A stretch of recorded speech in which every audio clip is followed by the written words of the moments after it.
ثم يقال هذا الذي كنتم به تكذبون تک. آج انشاءاللہ آیت نمبر 18 سے ہم اس کا ترجمہ بھی مکمل کریں گے اور کچھ اس کی تفسیر بھی پڑھیں گے. کلا ان کتاب الابرار لفی علیین وما ادراک ما علیون کتاب مرقوم یشہدہ المقربون.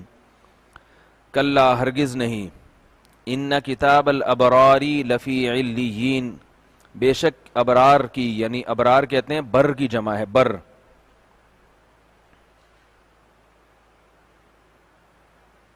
بر عربی میں کہتے ہیں نیک آدمی کو.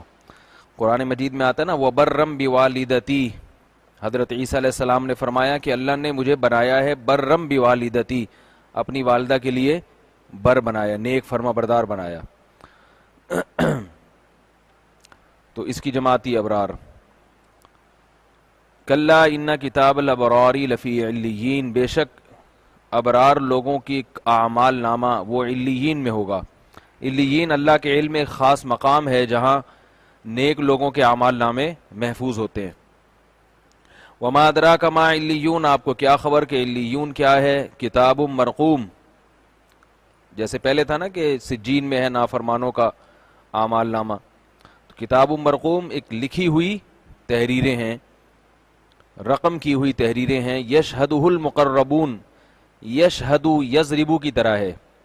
یشہدو کا معنی حاضر ہونا، شہود سے، یہ پہلے گزر چکا ہے یہ لفظ کئی مرتبہ. یشہدہ المقربون، حاضر ہوتے ہیں اس اعمال نامے کے پاس مقرب فرشتے. یعنی اللہ تعالیٰ نے جو نیک لوگوں کے اعمال نامے جن دفاتر میں جمع کیے ہیں وہاں حاضری کس کی ہوتی ہے؟ مقرب فرشتوں کی. مقرب فرشتے کیوں آتے ہیں وہاں پہ؟ یہ دیکھنے کے لیے آتے ہیں کہ کیا لوگوں کے، نیک لوگوں کے اعمال کیا ہیں. کسی کی تہجد، کسی کا صدقہ، کسی کی صلہ رحمی، یہ ساری نیک جو باتیں ہیں یہ ان کو دیکھنے کے لیے فرشتے وہاں حاضر ہوتے ہیں. فرمایا ان الابرار لفی نعیم، بے شک نیک لوگ لفی نعیم، عیش و عشرت میں ہوں گے. علی الارائک ینظرون، تختوں پہ ہوں گے. ینظرون، ایک دوسرے کو دیکھ رہے ہوں گے. جب انسان تخت پہ بیٹھتا ہے ایک دوسرے کو دیکھتا ہے، گپ شپ ہوتی ہے، محفل ہوتی ہے، تو یہ بہت ہی ایک ایسی محفل ہوتی ہے جس میں انسان کو فطری لذت محسوس ہوتی ہے. فرمایا تعرف فی وجوہہم نظرۃ النعیم. آج میرا گلا تھوڑا بیٹھا ہوا ہے، بالکل آواز نہیں نکل رہی، تھوڑی سی بڑھا دیں. تعرف فی وجوہہم نظرۃ النعیم، تم پہچانو گے. تعریفو عرفان سے ہے، عرفان پہچاننا.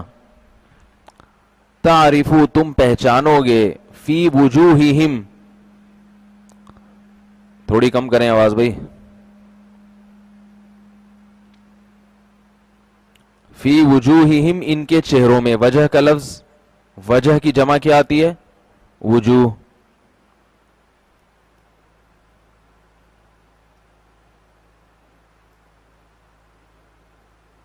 وجوہ وجہ کی جمع ہے، چہرے کو کہتے ہیں. تعرف فی وجوہہم، تم محسوس کرو گے، پہچانو گے ان کے چہروں میں.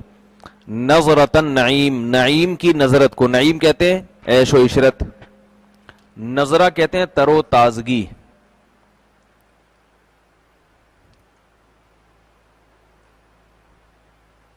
نظرہ کسے کہتے ہیں؟ حدیث میں آتا ہے نا نظر اللہ امرأ سمع مقالتی فوعاها کما حفظها او کما قال صلی اللہ علیہ وسلم. اللہ تعالیٰ اس شخص کو تر و تازہ رکھے. نظر اللہ، تو نظر نون ضاد اور را کا جو معنی ہے یہ تر و تازگی کے معنی میں آتا ہے.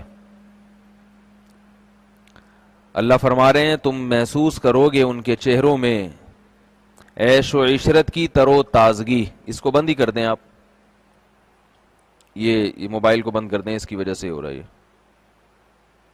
دور رکھ دیں اس کو بالکل پیچھے.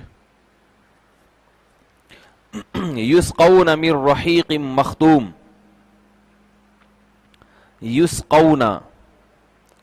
یسقون پلائے جائیں گے وہ. یسقون فعل مجہول ہے نا، یسقون یضربون کی طرح، یہ لفظ پہلے گزر چکا ہے. من رحیق ایک ایسی شراب سے، رحیق شراب ہے ایک مخصوص، مختوم جس پر مہر لگی ہوئی ہوگی. ختام عربی میں کہتے ہیں مہر کو. مہر پتہ ہے نا، اسٹیمپ جس پر مہر ہوگی، یعنی وہ سیل پیک شراب ہوگی، سیل پیک. ختامہ مسک، اور اس کی جو مہر ہوگی وہ بھی مشک کی ہوگی. اس کی مہر کس کی ہوگی؟ مشک، یعنی شراب ہوگی جس پر مشک کی مہر لگی ہوگی. ظاہر ہے اس مشک کے اثرات اس کے اندر محسوس ہوں گے. فرمایا وفی ذالک، اور اس چیز میں فلیتنافس. فلیتنافس اصل میں تھا لیتنافس. یتنافس یہ کس کی طرح ہے؟ یتزارب، یضربو سے ملتا جلتا ہے. لی یتنافس یہ اسٹرکچر ہے نا، جیسے ہم نے بتایا تھا نا، لی یضرب اسے چاہیے کہ وہ مارے. یضربو کا معنی مارتا ہے یا مارے گا، لی یضرب کا معنی اسے چاہیے کہ وہ مارے. تو تنافس کہتے ہیں ایک دوسرے سے آگے بڑھنا. عربی میں تنافس کا مطلب کیا ہے؟ ایک دوسرے سے آگے بڑھنا. تو لیتنافس چاہیے کہ ایک دوسرے سے آگے بڑھیں. المتنافسون ایک دوسرے سے آگے بڑھنے والے، یعنی جو لوگ ایک دوسرے سے آگے بڑھنا چاہتے ہیں انہیں چاہیے کہ اس چیز میں ایک دوسرے سے آگے بڑھیں. وہ ہم دولت میں اور پیسے میں اور جائیدادوں میں اور عزت میں ایک دوسرے سے آگے بڑھنا چاہتے ہیں، تو اللہ فرماتے ہیں کہ یہ ہیں وہ نعمتیں جس میں تمہیں ایک دوسرے سے آگے بڑھنے کی کوشش کرنی چاہیے. وَمِزَاجُهُ مزاج کہتے ہیں آمیزش. مزاج کسے کہتے ہیں؟ کسی بھی چیز کو جب ملا دیا جاتا ہے ایک دوسری چیز کے ساتھ. لوگ اردو میں تو یہ استعمال ہوتا ہے آپ کا مزاج کیسا ہے، عربی میں اس معنی میں نہیں ہے. عربی میں مزج، عربی میں کہتے ہیں ملانا. ٹھیک ہے نا؟ تو مزاج اس میں ملاوٹ ہوگی. ملاوٹ، مزاج کا مطلب کیا ہے؟ ملاوٹ ہوگی. اس میں ملاوٹ ہوگی من تسنیم، تسنیم کی. یہ جو شراب ہے جو جنتیوں کو پلائی جائے گی، اس میں اللہ تعالیٰ فرماتے ہیں کہ تسنیم کی آمیزش ہوگی. عینًا یشرب بها المقربون. یہ تسنیم کیا ہے؟ عینًا ایک چشمہ ہے، یشرب بها اس چشمے سے. شرب کسے کہتے ہیں؟ پینے کو. مشروب سے لفظ نا، مشروب پینے والی چیز. المقربون اللہ کے خاص مقرب بندے. کیا مطلب؟ یہ ہر جنتی کو نہیں ملے گی یہ والی شراب، بلکہ یہ ان جنتیوں کے لیے ہے جو اللہ کے خاص مقرب ہوں گے. ان کو یہ جو شراب پلائی جائے گی اس میں تسنیم کی آمیزش ہوگی. اور تسنیم کیا ہے؟ جنت میں ایک ایسا چشمہ ہے جس سے خاص مقرب لوگ پئیں گے. اس سے اس کا ذائقہ، اس کی لذت بہت زیادہ ہوگی. تو اس چشمے سے جو ہے پانی لے کے اس شراب میں ملایا جائے گا. تو اس سے پتا چلتا ہے کہ جو نیچے درجے کے جنتی ہیں وہ اس چشمے سے پانی تو نہیں پئیں گے. پانی تو وہ پئیں گے جو مقرب جنتی ہوں گے، لیکن نیچے والے جنتیوں کو اس چشمے کے پانی لے کر اس میں شراب میں ملا کے وہ پانی پلایا جائے گا. تھوڑا سا ذائقہ آ جائے گا. نیچے والے جنتیوں کو اوپر والے جنتیوں کی تھوڑی تھوڑی چیزیں چکھائی جائیں گی کہ تھوڑے تم بھی ٹیسٹ کر لو، یہ تم بھی جو ہے نا تھوڑا سا دیکھ لو، تاکہ تمہیں پتا چلے کہ اگر تم اور اچھے اعمال کر لیتے تو ان چشموں سے تمہیں پانی پلایا جاتا. تبھی حدیث میں آتا ہے نا کہ جنت میں جانے کے بعد کسی چیز کا انسان کو حسرت اور افسوس نہیں ہوگا سوائے اس گھڑی کے جو اللہ کی یاد کے بغیر گزر گئی. کیونکہ اس کو احساس ہوگا کہ اگر میں اللہ کو اور یاد کر لیتا تو اور اوپر چلا جاتا میں. کیونکہ جب اوپر والی جنتوں کو دیکھے گا نا تو اس کا دل للچائے گا کہ وہ ہوتی تو اور زیادہ اچھا تھا.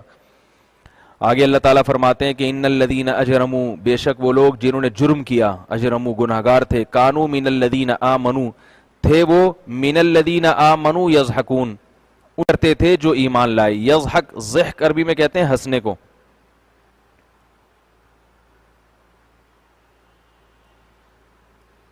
ضحک عربی میں کسے کہتے ہیں؟ ہنسنا. تو یضحکون ہنستے تھے. فرمایا ان الذین آمنوا ان الذین اجرموا، وہ لوگ جو جرم کیا کرتے تھے، کانوا من الذین آمنوا یضحکون، وہ ہنسا کرتے تھے ان لوگوں کے پر جو ایمان لائے دنیا میں، ان کا مذاق اڑایا کرتے تھے. وَإِذَا مَرُّوا بِهِمْ، اور جب گزرا کرتے تھے ان کے ساتھ. مرور کا لفظ آپ نے سنا ہوگا نا، کہتے ہیں نا مرور زمانہ ہے، یہ لفظ سنا ہے آپ نے؟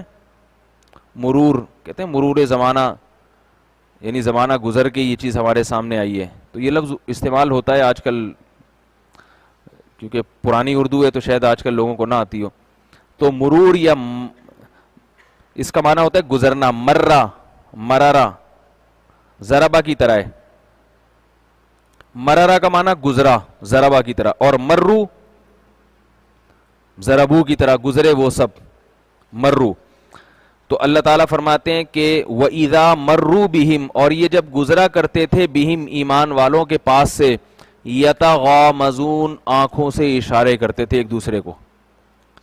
غمز اشارے کو کہتے ہیں، غمز.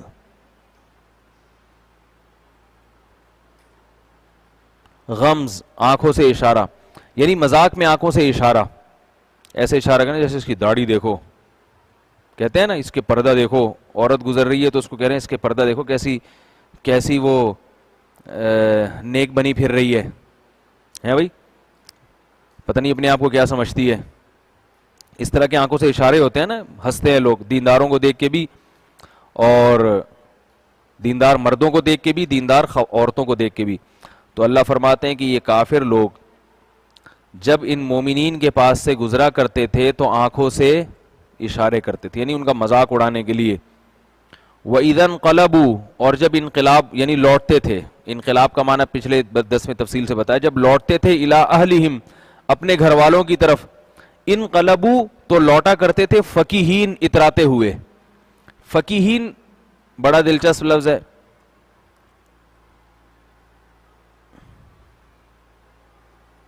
فقیہین، فاکہہ کا لفظ سنا ہوگا آپ نے، سنا ہے؟ آج کل تو میرے خیال لڑکیوں کا نام ہوتا ہے فاکہہ، سنا ہے میں نے. ویسے فاکہہ کہتے ہیں پھل کو. کسے کہتے ہیں؟ پھل کو. پھل کو کیوں کہتے ہیں؟ پھل جو ہے نا بطور لذت کے کھایا جاتا ہے. اصل میں جو ہم جسم کی ضرورت کے لیے کھاتے ہیں وہ روٹی چاول وغیرہ کھاتے ہیں. پھل کس کے لیے ہوتے ہیں؟ ریفریشمنٹ کے لیے، لذت کے لیے. بچے نے تھوڑا سا یعنی ایک ذائقہ اضافی حاصل ہو جائے گا. تو فاکہہ پھل کو کیوں کہتے ہیں؟ وہ ایک تفقہ کے طور پہ، یعنی مزے کے لیے کھائے جاتے ہیں. تو فقیہ اس شخص کو کہتے ہیں فقیہ. یہ صیغہ صفت ہے فقیہ جو ہے نا، فا زبر فا کاف زیر کی، فقیہن. فقیہن یہ زبر زیر پیش چونکہ اس میں لیپ ٹاپ میں نہیں آتے اس لیے آپ یوں بھی کر سکتے ہیں اس کو. فقیہ عربی میں کہتے ہیں مزے اڑانے والا.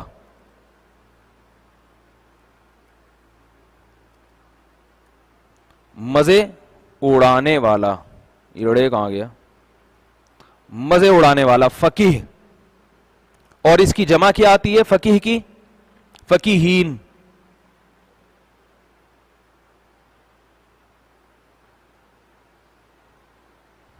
جو آدمی پھل فروٹ کھا رہا ہو نا، خوب مزے اڑا رہا ہو، اس کو کیا کہیں گے ہم؟ فقیہ. اس کی جمع آتی ہے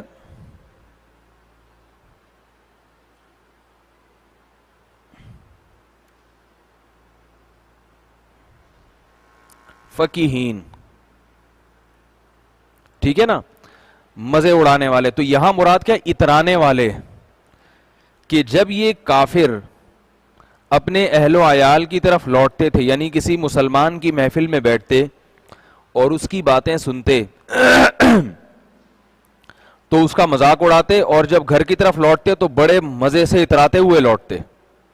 اتراتے ہوئے کیا مطلب؟ فخر کرتے ہوئے کہ اچھا ہوا ان مولویوں کی محفلوں میں ہم نہیں بیٹھتے، دیکھو ہمارے گھر میں کیسا عیش و عشرت کا ماحول ہے، کیسے مزے کی زندگی ہے، یہ کیسی باتیں کرتے ہیں، قبر کی باتیں کرتے ہیں، آخرت کی باتیں کرتے ہیں، جنت جہنم کی. یہ تو سارے دنیا کے مزے کرکرے ہو جائیں گے. موج مستی کرو اور خوش و خرم مزے سے زندگی گزارو. تو ان محفلوں کو اور ان مجلسوں کو چھوڑ کر جب گھر کی طرف لوٹتے ہیں تو اتراتے ہوئے، مزے اڑاتے ہوئے. تو اللہ فرماتے ہیں وہ سارے مزے تمہارے نکل جائیں گے ابھی. وَإِذَا رَأَوْهُمْ، اور جب دیکھتے ہیں، رَأَوْ کئی دفعہ آ چکا یہ لفظ، دیکھتے ہیں ان مسلمین کو، قالو تو جواب میں کیا کہتے ہیں، ان ہؤلاء بے شک یہ لوگ لضالون پکے گمراہ لوگ ہیں خود گمراہ، مگر کہتے کس کو ہیں، جو دین پہ چلنے والے لوگ ہیں ان کو گمراہ کہتے ہیں کہ یہ سیدھے راستے سے ہٹ گئے ہیں۔ اللہ فرماتے ہیں وما ارسلوا علیہم حافظین، نہیں بھیجے گئے، ارسلو یہ پیسے وائس ہے، ارسلو ارسال بھیجنا، نہیں بھیجے گئے یہ لوگ علیہم ان مسلمانوں پر حافظین محافظ بنا کے۔ کیا مطلب، تم اگر ان کے دین پہ نہیں چل سکتے، تم دینداروں کی کو فالو نہیں کر سکتے، تم ان کا مذاق تو نہ اڑاؤ۔ اللہ نے تمہیں ان پر نگران تھوڑی بنائے مسلمانوں پر کہ تم دیکھتے رہو یہ کیا کر رہے ہیں کیا نہیں کر رہے، کون سیدھے راستے پہ چل رہا ہے کون الٹے راستے پہ چل رہا ہے۔ اگر تمہیں ان کا راستہ سمجھ میں نہیں آ رہا تم نہ چلو، لیکن ان کا مذاق کیوں اڑا رہے ہو تم؟ ہم نے تمہیں ان پر نگہبان نہیں بنایا کہ تم ان پر مسلط ہو کے انہیں اپنے راستے پہ چلنے کی تلقین کرو اور ان کا مذاق اڑاؤ تاکہ ان کے لیے بھی سیدھے راستے پہ چلنا مشکل ہو جائے، ایسا نہ کرو۔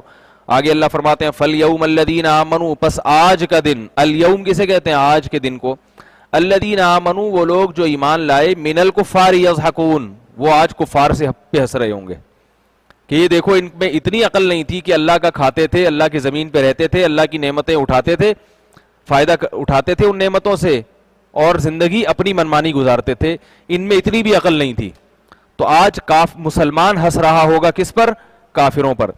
علی الارائک ینظرون، اور یہ ہنسی بھی کیسی ہوگی، تختوں پر بیٹھے ہوئے ہوں گے اور ایک دوسرے کو دیکھ رہے ہوں گے۔ آگے اللہ فرماتے ہیں حل ثوب الکفار، ثوبا بدلے، ثواب بدلے کو کہتے ہیں عربی میں۔ یہ جو ہم کہتے ہیں نا اتنا ثواب ملے گا، تو کیا مطلب اس کا اتنا بدلہ ملے گا۔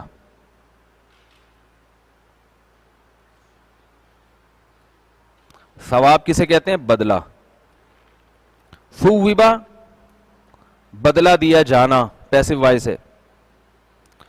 حل ثوب الکفار کیا بدلہ دے دیا گیا کفار کو، ما کانوا یفعلون ان اعمال کا جو وہ کیا کرتے تھے۔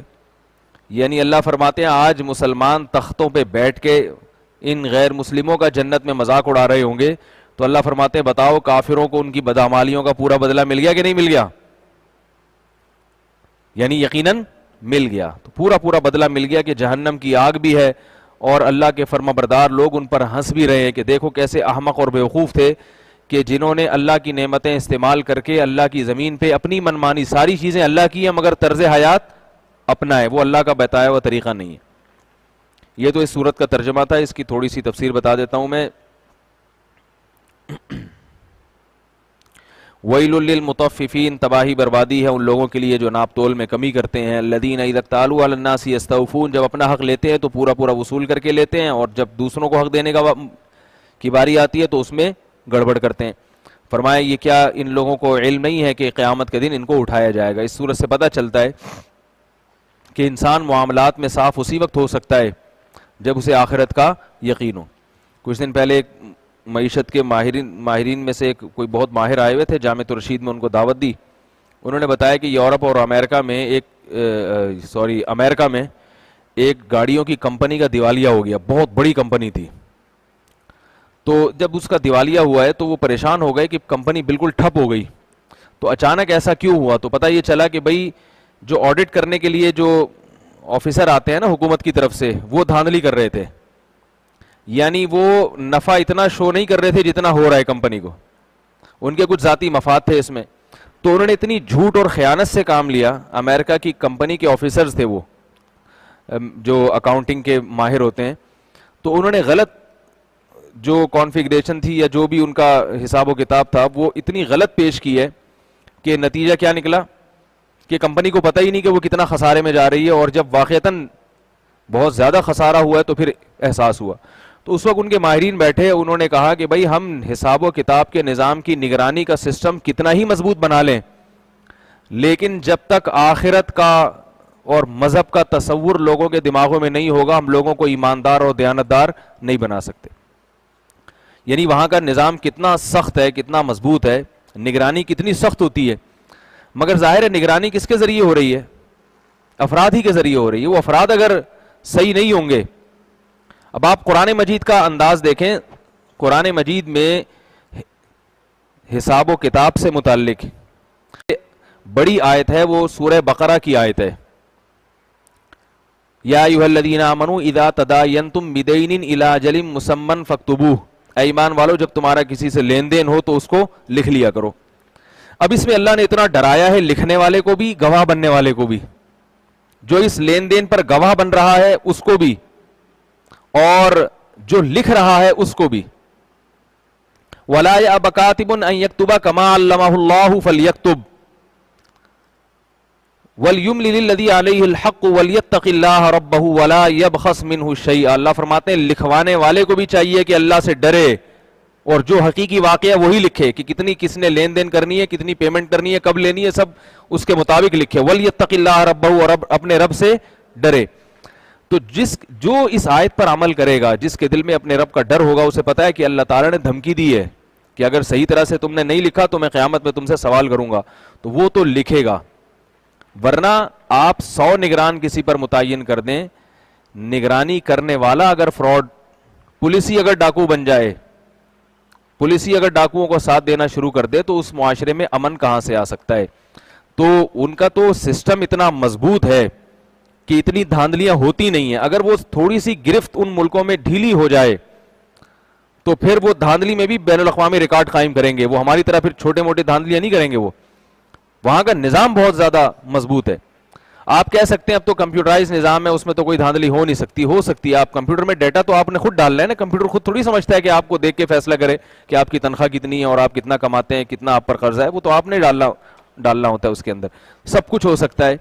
تو ان کے ماہرین نے یہ فیصلہ کیا کہ جب تک مذہب کا تصور معاشرے میں نہیں ہوگا، آپ معاشرے سے کرپشن کو ختم نہیں کر سکتے۔ اس پر آپ کہہ سکتے ہیں کہ ہمارے معاشرے میں تو کرپشن بہت ہے، جبکہ ہمارے ہاں مذہب کا تصور ان سے بہت زیادہ ہے۔ تو بات یہ ہے کہ صرف مذہب کا تصور کافی نہیں ہے، نگرانی بھی ضروری ہے۔ ہمارے ہاں جتنی ہم کرپشن سے بچتے ہیں نا، وہ صرف مذہب کی بنیاد پہ بچتے ہیں، ورنہ ہمارے ہاں قانون ایسا ہے کہ اگر یہ لا قانونیت ان کے ملکوں میں ہو تو ایک دن بھی ان کے ملک نہیں چل سکتے، اور ہمارے ممالک اسی لا قانونیت میں خواتین کا احترام بھی کرتے ہیں، اسی لا قانونیت میں یعنی پیسوں کا حساب کتاب بھی، یہاں پتہ ہے کہ آپ کسی کے پیسے لے کے بھاگ جاؤ کوئی پوچھنے والا نہیں ہے، پھر بھی بہت کم لوگ بھاگتے ہیں۔ یہاں پتہ ہے کہ آپ کسی عورت کی عصمت بری کرو گے، کوئی قانون نہیں ہے، پوچھنے والا نہیں ہے، پھر بھی نہیں ہوتی، یہاں پہ کم ہوتی ہیں۔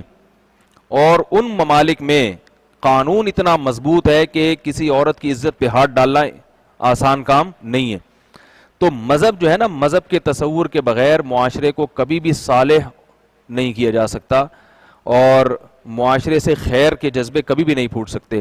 اور یہ جو لاقانونیت ہے ہمارے ملکوں میں، یہ بھی تو مذہب کی مخالفت کی وجہ سے۔ اللہ تعالیٰ نے تو یہ نہیں فرمایا کہ اس طرح سے تم زندگی گزارو، کوئی قانون نہ ہو، نہ کوئی پولیس کا نظام ہے اور نہ جناب کوئی نگرانی کا نظام ہے۔ اللہ نے تو نگرانی کا نظام بنایا، تبھی تو اللہ نے فرمایا نا کہ جب تم کوئی معاہدہ کیا کرو تو لکھا کرو اور اس پر گواہ بھی بناؤ، تاکہ نگرانی ہو، پیسہ لینے والا مکر نہ جائے، اور جس نے مطالبہ کرنا ہے وہ اپنے حق سے زیادہ کا مطالبہ نہ کرے۔ اس لیے اللہ نے اس کو لکھنے کا حکم دیا تاکہ نگرانی کا نظام مضبوط ہو۔ تو قانون پر مضبوطی سے عمل کروانا یا مضبوط قانون بنانا، یہ خود مذہب کا حصہ ہے، یہ خود اللہ تعالیٰ کے احکامات کا ایک جزو ہے یہ۔ تو اللہ تعالیٰ فرما رہے ہیں کہ جو لوگ ناپ تول میں کمی کرتے ہیں، کیا انہیں علم نہیں ہے کہ ان کو اٹھایا جائے گا ایک بڑے دن کے لیے، جس دن لوگ اپنے رب کے سامنے کھڑے ہوں گے۔ یہ آیت ہے تو ناپ تول میں کمی کرنے والوں کے لیے، مگر اس آیت کی روح کیا ہے کہ ہر وہ شخص جو اپنا حق وصول کرنے میں تو بہت تیز ہوتا ہے، دوسرے کا حق ادا کرنے میں ڈنڈی مارتا ہے، وہ سب اس میں داخل ہیں۔ صرف آلو پیاز ٹماٹر کی بات نہیں ہے، جو بھی آپ آفس جاتے ہیں، دیر سے جاتے ہیں مگر تنخواہ پوری لیتے ہیں، آپ یہ بھی غلط ہے۔ آپ آفس جاتے ہیں، آپ کام پورا نہیں کرتے مگر تنخواہ پوری لیتے ہیں، تو یہ بھی غلط ہے۔ اسی طرح کوئی فیکٹری کا سیٹ ہے، وہ ملازمین سے تنخواہ کام تو بر وقت لیتا ہے مگر تنخواہیں لیٹ دیتا ہے، یہ بھی اسی میں داخل ہے۔ تنخواہیں پوری نہیں دیتا، لٹکا دیتا ہے، یہ بھی اسی میں داخل ہے۔ میاں بیوی کا ایک تعلق ہے، شوہر اپنے حقوق پورے ادا کر رہا ہے، اس کو نان نفقہ پورا دے رہا ہے اس کو، لیکن بیوی شوہر کے حقوق ادا نہیں کر رہی، تو یہ بھی اس میں داخل ہے کہ اپنے حقوق لینے میں تو جناب بہت پیش اور حقوق کی ادائیگی میں گڑبڑ۔ اسی طرح اگر الٹا معاملہ ہے کہ بیوی شوہر کے حقوق مکمل ادا کر رہی ہے اور شوہر اس کے حقوق ادا نہیں کرتا، تو یہ بھی اس میں داخل ہے کہ اللہ فرما رہے ہیں اپنے حقوق لینے میں تو آگے آگے ہوتے اور جب حقوق دینے کی باری آتی ہے تو گڑبڑ کرتے ہو. یہ ساری چیزیں ماں باپ، انسان اپنے ماں باپ سے اپنے حقوق کا مطالبہ کرتا ہے، مگر ماں باپ کی جو حقوق اللہ نے اولاد پہ ڈالے ہیں وہ حقوق ادا نہیں کرتا، یہ بھی اس میں داخل ہے. اسی طرح والدین پر اولاد کی جو ذمہ داریاں ہیں وہ پوری نہیں کر رہے، لیکن اولاد سے مطالبہ کرتے ہیں کہ ہمارے حقوق مکمل ادا کرو، تو یہ بھی اس میں داخل ہے. بلکہ بعض علماء نے تو اس آیت میں یہاں تک وسعت کی ہے کہ جو نماز میں کوتاہی کرتے ہیں، نماز میں ڈنڈی مارتے ہیں، وہ بھی اس میں داخل ہیں. آپ پر اللہ نے نماز فرض کی، ظہر کی 4 رکعتیں فرض ہیں، اس میں آپ نے تسلی سے فاتحہ پڑھنی ہے، پھر سورت پڑھنی ہے، آپ تسلی سے نہیں پڑھتے، تو اللہ سے تو آپ اپنی اللہ تعالیٰ سے تو آپ جو ہے نا رزق بھی مانگ رہے ہیں اور اللہ آپ کو رزق دے بھی رہے ہیں، ساری جو آپ کی بنیادی ضرورتیں پوری کر رہے ہیں، لیکن جب اللہ نے آپ سے نماز کا مطالبہ کیا تو اس میں ڈنڈی مار رہے ہیں، وہ جلدی جلدی ٹرخا رہے ہیں اس نماز کو آپ، تو یہ بھی اس میں داخل ہے. اللہ تعالیٰ ہم سب کو اس سے محفوظ فرمائے. تو اللہ فرماتے ہیں اپنے حقوق مکمل لیتے ہو لیکن دوسرے کے حقوق کی باری آتی ہے تو اس میں ڈنڈی مارتے ہو. کیا تمہیں علم نہیں ہے کہ ایک نہ ایک دن اللہ کے سامنے تم نے حاضر ہونا ہے؟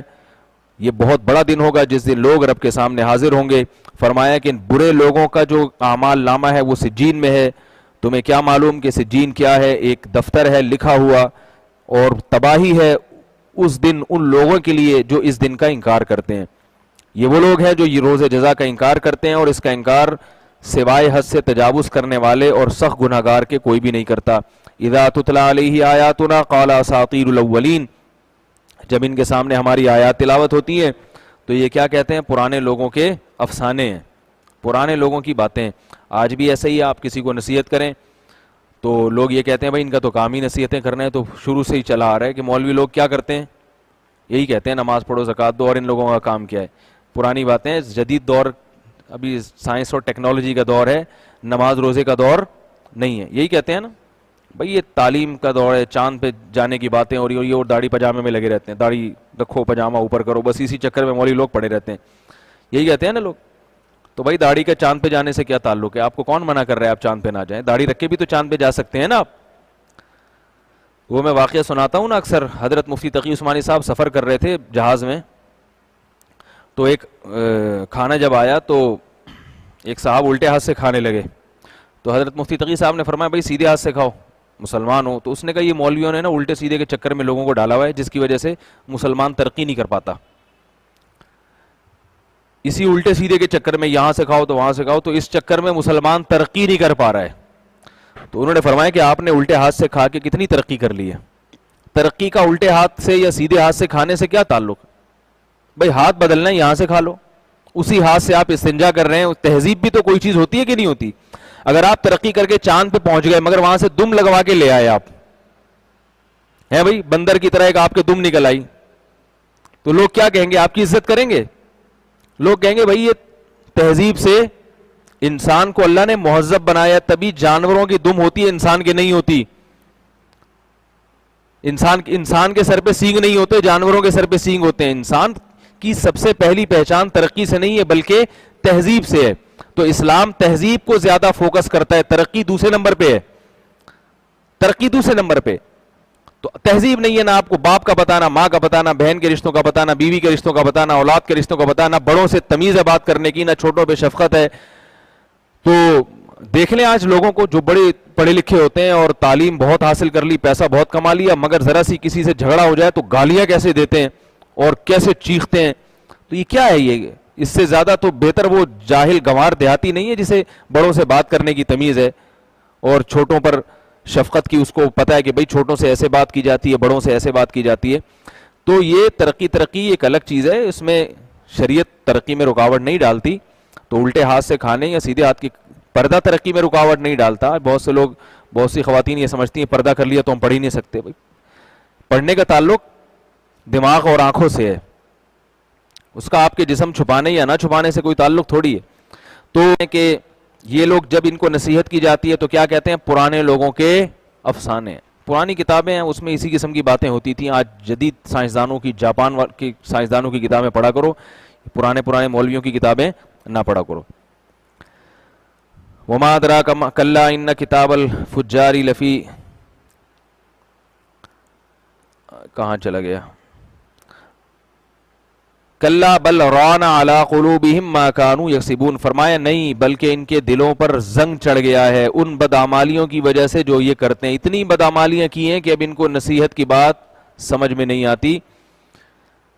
یہ حدیث میں آتا ہے کہ جب انسان گناہ کرتا ہے تو اس کے دل پہ ایک سیاہ نقطہ لگ جاتا ہے. اگر وہ توبہ کر لے تو وہ نقطہ پاک ہو جاتا ہے، صاف ہو جاتا ہے، دل شیشے کی طرح چمکدار ہو جاتا ہے. اگر وہ توبہ نہیں کرے تو دوسرا گناہ کرتا ہے تو ایک اور نقطہ، پھر تیسرا گناہ کرتا ہے ایک اور نقطہ، یہاں تک کہ وہ گناہ کرتا رہتا ہے اور توبہ نہیں کرتا، جس کے نتیجے میں وہ نقطے پڑھ پڑھ کے اس کا دل مکمل کالا سیاہ ہو جاتا ہے اور پھر اس میں حق بات کو سمجھنے کی صلاحیت ختم ہو جاتی ہے. اور اسی کو اللہ نے قرآن میں فرمایا ختم اللہ علی قلوبہم وعلی سمعہم، کہ ان کے دلوں پر ہم نے مہر لگا دی ہے، تالے ڈل گئے. بل علی قلوبہم اقفالھا، ان کے دلوں پر تالے پڑ گئے.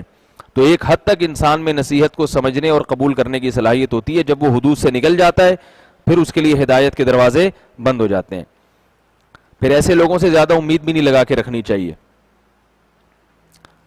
فرمایا یشہدہ المقرب کلا بل ران علی قلوبہم ما کانوا یکسبون، فرمایا ان کے دلوں پر زنگ لگ گیا ہے ان اعمال کی وجہ سے جو یہ کرتے ہیں.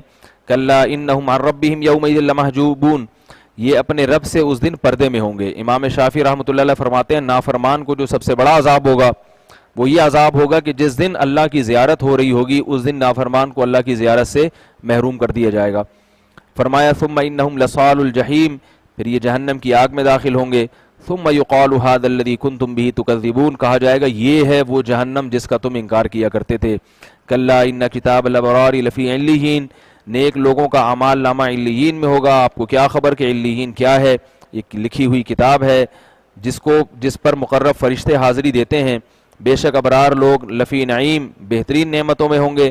علی الارائک ینظرون، ایک دوسرے کو دیکھ رہے ہوں گے تخت پہ بیٹھے ہوئے، اور ان کے چہروں میں آپ کو عیش و عشرت کی تر و تازگی نظر آ رہی ہوگی. جب انسان خوش ہوتا ہے، صحت مند ہوتا ہے، خوش و خرم زندگی گزار رہا ہوتا ہے تو اس کے چہرہ کھلا ہوا ہوتا ہے. تو اللہ فرماتا ہے ان کے چہروں سے پتہ چل رہا ہوگا کہ یہ خوش و خرم ہے. یسقون من رحیق مختوم، ایک مہر لگی ہوئی شراب سے ان کو پلایا جائے گا جس پر مشک کی مہر ہوگی. عربی میں مسک کہتے ہیں، اردو میں مشک کہتے ہیں. مشک جو ہے نا ہرن، ایک ہرن کی ایک خاص نسل ہے، اس میں سے بعض ہرن ایسے ہیں جن سے نکلتا ہے مشک، ہر ہرن سے بھی نہیں نکلتا، اور بہت بہت قیمتی یہ خوشبو ہے. اوریجنل کہیں بھی نہیں ملتی. کہیں سے کسی کے پاس اوریجنل ہو تو مجھے بتائیں، کہیں واقعی مل رہی ہوگی. پاکستان میں تو جو اوریجنل چیز ہوتی ہے اس کا بھی اطمینان نہیں ہوتا. وہ مشک ویسے بھی مفید ہے صحت کے لیے، یعنی مشک کی جو خوشبو ہے وہ جسمانی اعصابی قوت کے لیے بہت اچھی ہے. یعنی اس خوشبو کے استعمال سے اعصاب بہت مضبوط ہوتے ہیں انسان کے، تو اس لیے اس کو استعمال اگر کہیں اوریجنل ملتی ہو نا تو کرنا چاہیے، لیکن ملتی نہیں ہے، پہلے آپ کو بتا دوں میں. ایسا نہ ہو مشک کے نام پہ پتہ نہیں گھی کا ڈبہ اٹھا کے لے آئیں آپ لوگ. تو یسقون عرب استعمال کرتے ہیں، اور یہ اتنی گرم خوشبو ہے کہ اگر گرمیوں میں استعمال کی جائے تو جو ذرا کمزور اعصاب والے ہیں ان کی نکسیر پھوٹنے لگتی ہے، رگ پھٹ جاتی ہے، اس سے خون بہنا شروع ہو جاتا ہے. وَإِذَا مَرُّوا بِهِمْ عَيْنًا يَشْرَبُ بِهَا الْمُقَرَّبُونَ وَفِي ذَلِكَ فَلْيَتَنَافَسِ الْمُتَنَافِسُونَ، فرمایا ان نعمتوں میں تمہیں چاہیے کہ آگے بڑھنے والوں کو چاہیے کہ آگے بڑھیں. وَمِزَاجُهُ مِن تسنیم، اس میں تسنیم کی ملاوٹ ہوگی. یہ ایک ایسا چشمہ ہے جس سے مقرب لوگ اس چشمے سے پانی پیتے ہیں. بے شک وہ لوگ جنہوں نے جرم کیا وہ دنیا میں مذاق اڑاتے تھے ان لوگوں کا جو ایمان والے تھے. جب ان کے پاس سے گزرا کرتے تھے تو اشارے کیا کرتے تھے، اور جب اپنے گھر والوں کی طرف لوٹتے تو اتراتے ہوئے لوٹا کرتے تھے. اور جب ان کو دیکھتے تو کیا کرتے تھے؟ یہ لوگ گمراہ ہیں، غلطی پر ہیں، صحیح ہم لوگ ہیں. ہم شراب پی کے بھی اچھے ہیں، زنا کر کے بھی اچھے ہیں، ماں باپ کی نافرمانی کر کے بھی اچھے ہیں، اور رشتہ داری توڑ کے بھی اچھے ہیں، نماز چھوڑ کے بھی اچھے ہیں، اور یہ نماز پڑھ کے بھی برے ہیں. یہی اعتراض ہوتا ہے نا، یہ داڑھی رکھ کے بھی برے ہیں، یہ عورت پردہ کر کے بھی بری ہے. یہ ان کا خیال تھا. وما ارسلوا علیہم حافظین، فرمایا ہم نے تمہیں ان پر نگہبان بنا کے نہیں بھیجا. فالیوم الذین آمنوا، پس آج کا دن ایمان والے لوگ من الکفار یضحکون، کافروں سے ہنسیں گے. علی الارائک ینظرون، تختوں پر بیٹھے ہوں گے، ایک دوسرے کو دیکھ رہے ہوں گے. هل ثوب الكفار ما كانوا يعملون، فرمایا بتاؤ کافروں کو ان کے اعمال کا پورا پورا بدلہ ملا کہ نہیں ملا.